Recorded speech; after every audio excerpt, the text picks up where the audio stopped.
Okay, so hello everybody. So in this short session, I would be having a chat with you about the corporate reputation management assignments, which you will be doing.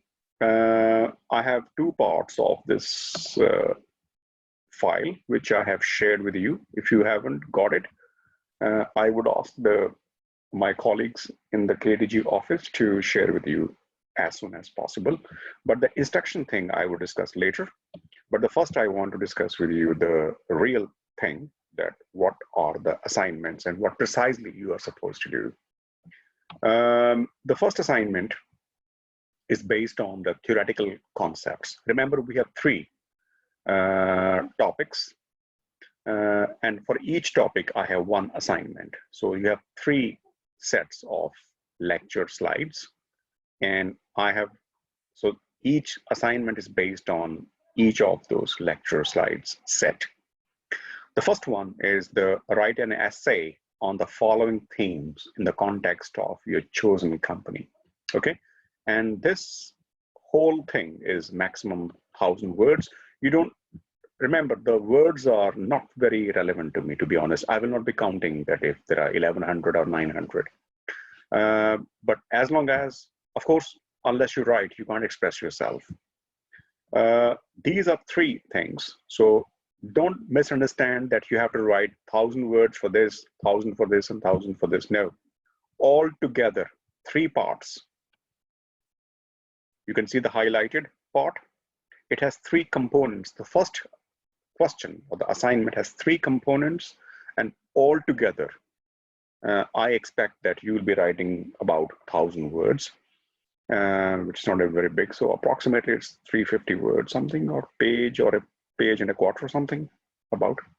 And that is the first thing, is the utility function of the principal and the agent and the possible areas of agency conflict.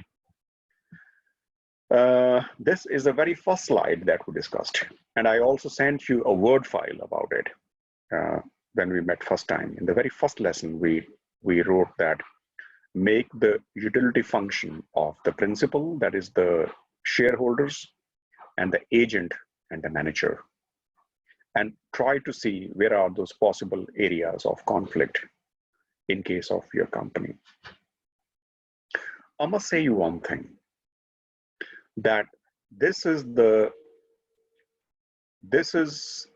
and this basically. So these two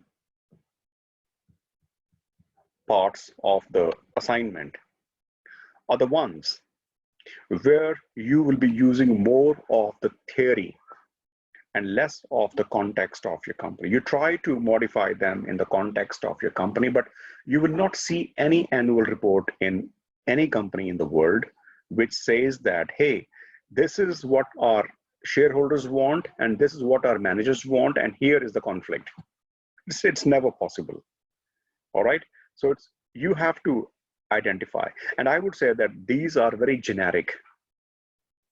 This area of potential conflict between the principal and the agent, what we call as the agency cost or the agency loss, is very generic. You can find in a hotel industry, you can find also in a mining company, you can see it in the IT, you can see in the old-fashioned manufacturing company or some agriculture company. So this conflict is since time immemorial, and it would remain forever.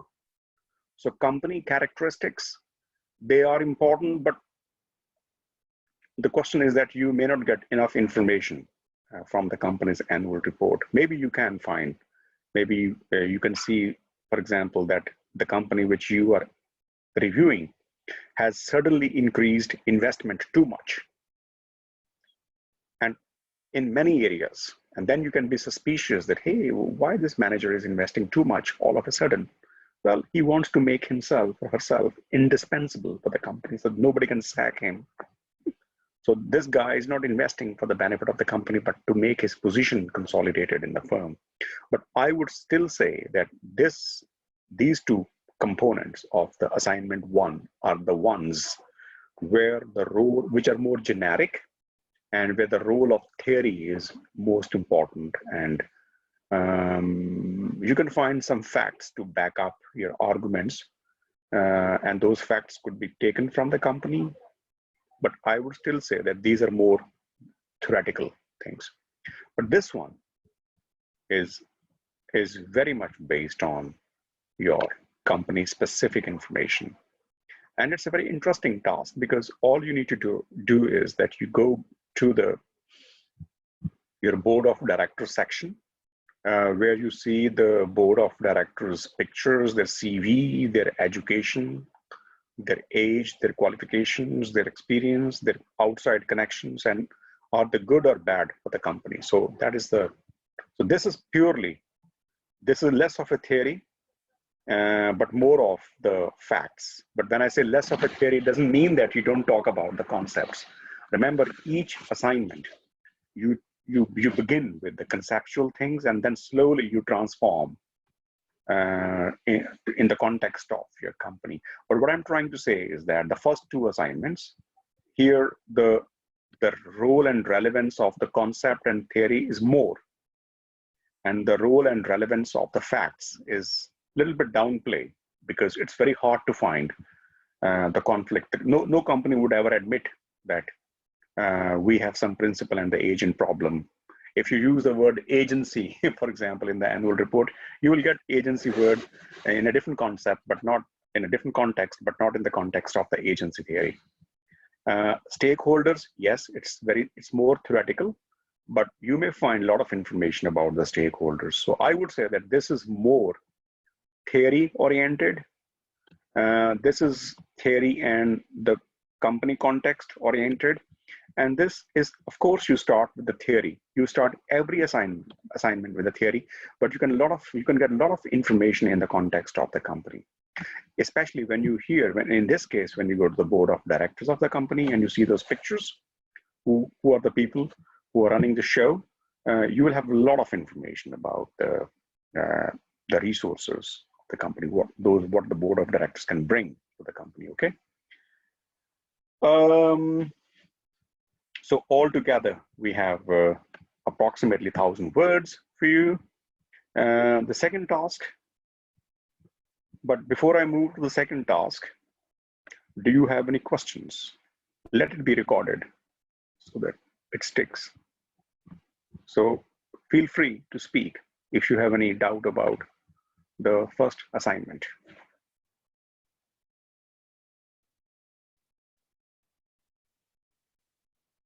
Just to refreshen up your knowledge, that if you look at the first topic, it has three theories.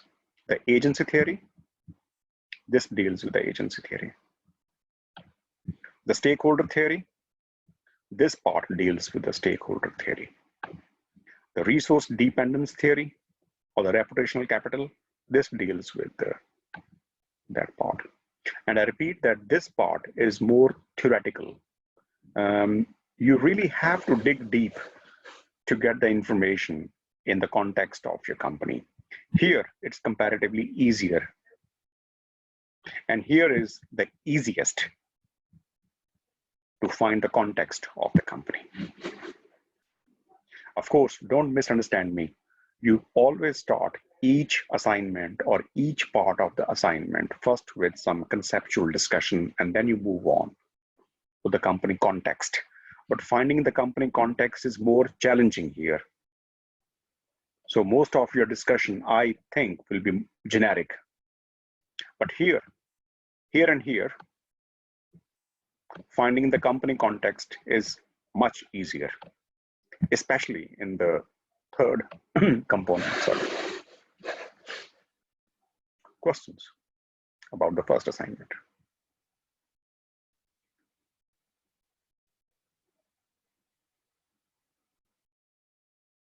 If not, then we move on. So we move on to the question 2, which we have done only today. The second assignment, it's about prepare a vision and mission statement of a company in the light of its objective, planning, and stakeholders, or write a critique. So that's what I said already, that you should be having this critical thing, you should be having across the board for all assignments, for all the components. So this is one of the learning outcome of this course, that you should be adopting a very strong critical perspective about anything you read or listen about the company. So you really have to dig deeper and find and really, judge it with a pinch of salt here. So prepare the vision and the mission. So this will having two component, vision and mission. So if I roughly divide, it will be 500 words. So approximately page and a half each, vision and mission.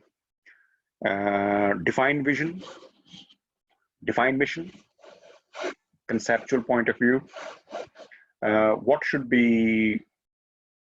you think should be having in the vision, what you think should be in the mission. So again, conceptual, and then start finding those elements or components of vision and mission in the context of your company. After you define vision and mission and its components, start searching those components. Lucky you are if you can find the vision and mission statement clearly given. If not, read the speeches or the addresses by the CEO and the chairperson of the company, which are in the very beginning section. And also read the strategy report of the company. So for this task, you don't have to go too far in the annual report to get the information. It should be in the first chapter 1 or chapter 2, you will get most of the information about the company's vision and mission, because all these things are discussed in the very beginning.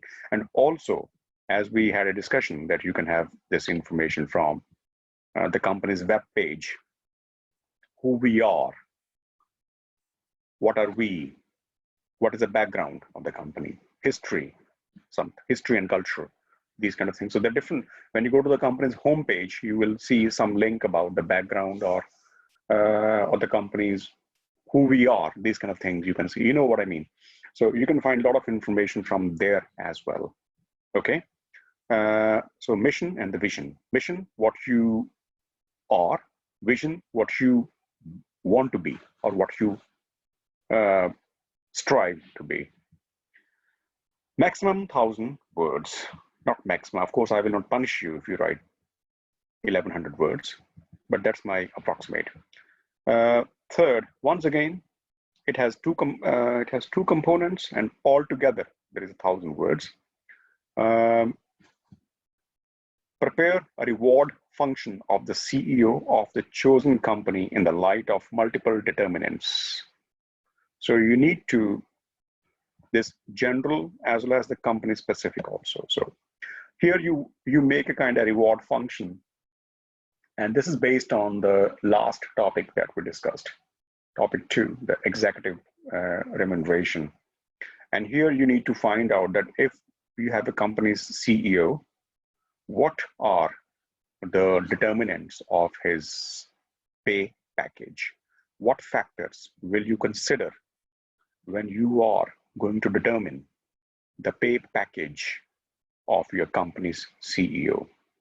Once again, a lot of factors will come from the theory, because most of the companies have most of the components which are determining the CEO's remuneration are very generic. They come from the theory, common sense. But some of the components could also be company specific. For example, if you are a CEO of, let's compare two CEOs. One is of Apple, and the second is of BP, the oil company. All else being equal, the reward will be more tied to environment, health, safety, hygiene if you are a CEO of BP, because that company has some characteristics that they can spoil the environment, the oil can spill, it can kill, it can harm the nature, environment, flora, fauna. So that's why in that company, the role of environmental friendliness as a factor that determine your wage would be very important.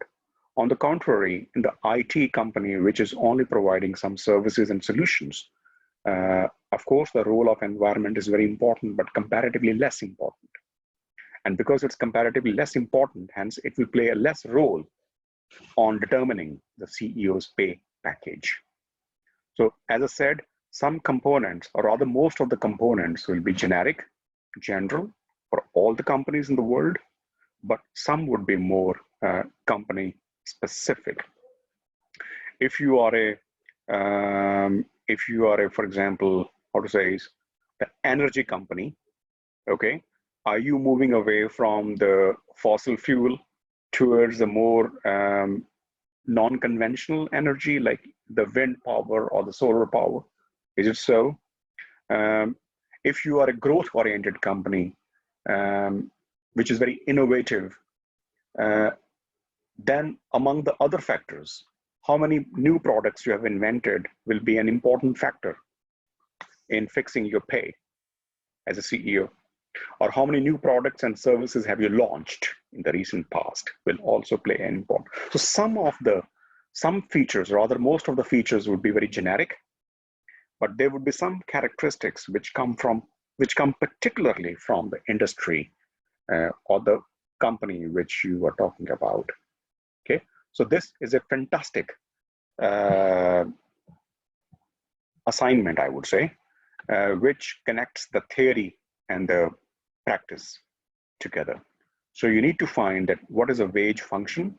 So on the one hand, you have a salary. The salary depends on these components, and you can discuss about it. And maybe you can, if you're a little bit more innovative, you can also put a ranking that which component you think is most important in fixing the pay of the CEO, and which comes later, and which is the least important ones, and then just say why you think. Remember, there's no right and wrong type of, it's not a that I will be checking yes, no type of, and this is right and wrong. You can say whatever you want as long as it's logical, it makes sense, and it's given in an organized way. So how well you argue is very important, okay? So I would say that the writing part can be very important here, that how well you write. All right, and then the last and the second part of this third assignment is write a note if you think the actual remuneration, including the various components. When I say various components, it means if you see the CEO's pay package, I showed you in my last lecture when we met that what factors. There's a base pay, there is a performance pay, and that include the bonuses. You also have the equity share-based compensation, and you also get some other benefits, like you can have the company's housing, you can have the vehicles and all other facilities. So you have the actual remuneration, and you also have a breakup of it, like it's components. And what do you think? What is your opinion? Is the CEO of your chosen company overpaid or underpaid? Okay. And again, you can't just make a fluke, oh yes, I think he's overpaid. Okay, then give a reasoning why you think he or she is overpaid. And then it directly links with this part that you have some determinants. Let's say you identify 5 determinants, and those 5 determinants are company's financial market performance. If it goes up, more pay, goes down, less pay. The company's R&D, company's innovativeness, more innovative, more pay, less innovative, less pay. The third component could be the company's growth rate, more pay, less growth rate, less pay. The fourth factor could be, for instance, the number of complaints. Let's say, I'm just making a hypothetical situation. More the company gets complaint from its stakeholders, less the pay of the CEO, and less the number of complaints, more the pay. And fifth component, let's say, is that how well the CEO is working towards the environmental friendliness. More the CEO is making efforts towards CSR, ecology, environment, sustainability, more the pay, less he or she does, less the pay. And here, what you find that out of all the 5 components which you identified here, CEO is failing mostly. And still, when you compare his pay for this year with the previous year, you find that the pay has increased. Even though his performance, when you judge here, is not very worthy, but when you see that, hey, he is getting performance-based pay, 50% more than last year, you should be very aggressive and say, hey, you are overpaid, mate. You have been failing in most of these criteria, parameters. Why are you paying? Why are you getting more money? On the contrary, if you find that out of this checklist, first of all, please don't misunderstand me. I'm not saying only these 5 components. It's you will identify those 5 components or 6 components or 20 components. It's totally up to you. But I just made some kind of, I just cooked up one example. And if you find that this CEO has done a very good job, and when you say good or bad job, you have to compare at least his or her performance this year vis-a-vis the previous year. So if you take 2019 report, you also have to compare him with or her the 2018 report. And in most of the cases, you don't have to find the 2018 report, because normally when you look at the annual report, you can see that the data is for this year and the previous year also. So you can make a comparison.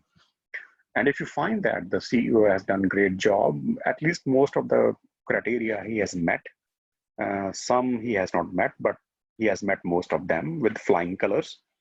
And still, his performance bonus has gone down by 5%. Then you can say that, hey, come on, what are you doing? He has done a good job. Be fair to him. And then you can say that CEO is underpaid. So when you say CEO is overpaid or underpaid, you need to make it based on some strong arguments. Okay, of course, you cannot go inside the company only for this task. So a lot will depend upon your, I use this word quite often. You can make some assumptions, but they should be strong enough to mentally digest. Okay, so these are different, 3 assignments, and that's what I expect you to do. But once again, I don't want to restrict your creativity. I want to see your creativity in these 3 assignments. But what I'm saying you now is the very base level information. Okay, so over and above, on top of this, I want to see your creativity as well. And now I quickly discuss with you, before I take your questions, I quickly take the instructions. The assignment should be in Times New Roman 12 fonts. So, and when I count the words, I don't count the references. So I expect you to give the references. And I think we agreed that the referencing method should be, the format should be the APA. And the font size should be 12. And there should be some references. One very visible reference is that you are using the company's annual report. So give the full URL at the end. These are all individual assignments. All assignments should be merged into one single file. So these are, you will be writing them in the Word file. But when you send to me, don't send me 3 emails or 3 files. No, send me 1 file. And so you merge. So when you give me the Word file, send me assignment 1, assignment 2, assignment 3, also have your name, etc. So, and the file name should be the way you should send me. When you save the file, it should be the last name, first name, CRM 2020. So the moment I get your email and I see the file attached, I know that this is your assignment. Each assignment will be sent to the plagiarism. I would do it.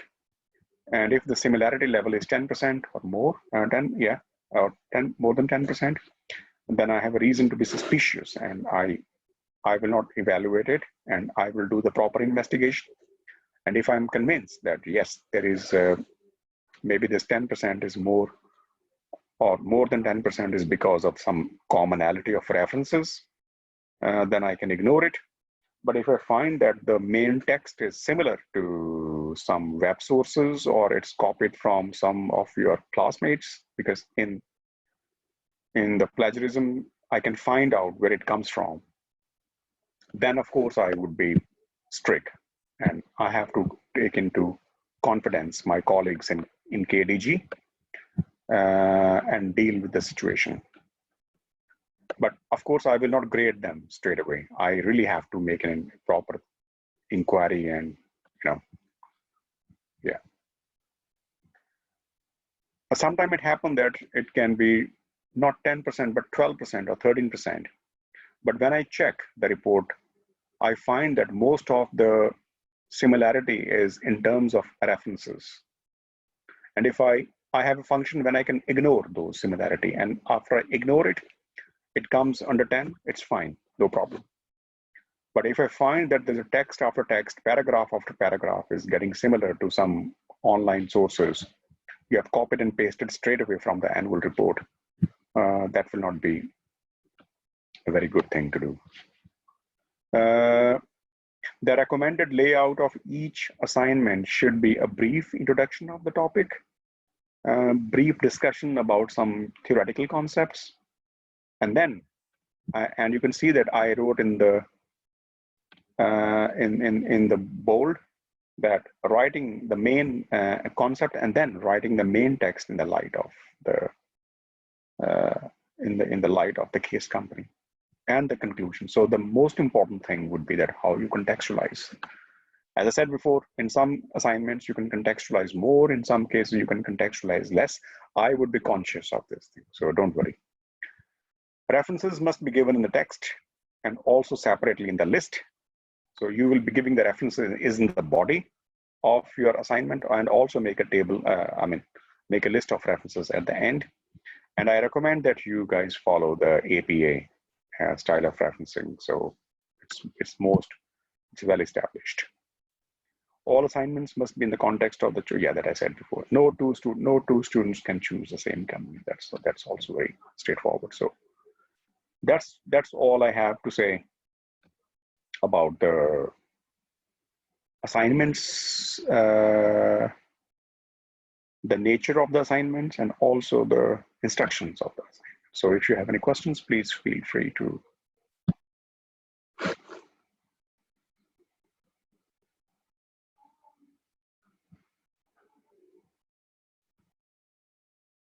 So it seems, all right, it's fine. But yeah. So basically that's everything. And I would again say that your first point of learning should be the slides. But I must say that don't get yourself only confined to slides. When you know the basic idea of the topic, then you can also explore by yourself. So that's everything I have to say. And if you have nothing to ask, then I would be closing this meeting. And I would say that it was a pleasure seeing you all, meeting you, even though I couldn't see you all, but I have interacted you quite extensively, and I thoroughly enjoyed teaching this course. And I hope that you also have the similar sentiments, and wish you very best of luck, and hope to see you sometime in Antwerp.